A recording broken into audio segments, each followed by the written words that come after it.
the time for leadership to get involved and start discussing. And so that is really the position of most Republicans.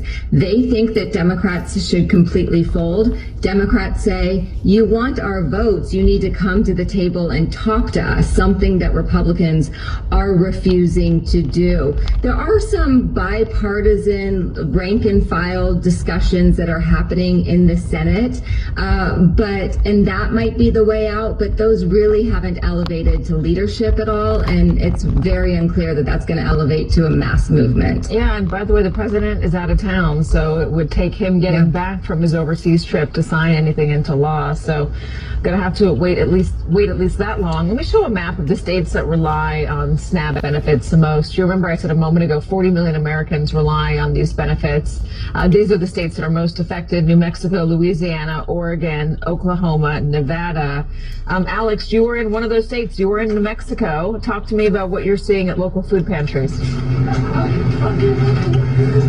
Katie, I've been talking to both volunteers and clients at these food pantries in rural New Mexico, and what I've been hearing so far is a mixture of frustration and fear. Fear because, as you noted, almost 500,000 New Mexicans are enrolled or participate in SNAP. That's about 21% of the state's population. That's a state with the highest participation rate of any state in the country, and it's estimated that 61% of those SNAP recipients here are families with children, that 31% are families with a disabled or older adult in the household.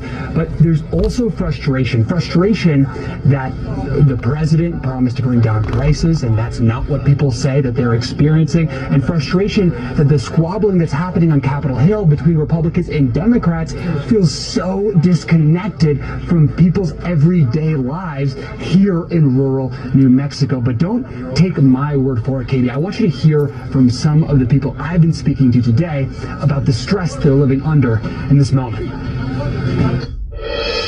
If anything, it makes us feel worse to even have to ask for the help, to have to rely on somebody else to do it, to be able to help us. And then for people to put us down because we're asking for the help even makes it more stressful. And I think it hurts a lot of households, a lot of children that aren't able to have enough food in their homes. A lot of kids just go to school to be able to eat because they don't have enough to eat at home.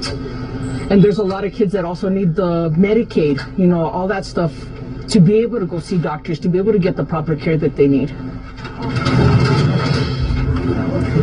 And Katie, earlier this morning, I talked to Jill Dixon. She's the executive director of the Food Depot, which is one of the preeminent food banks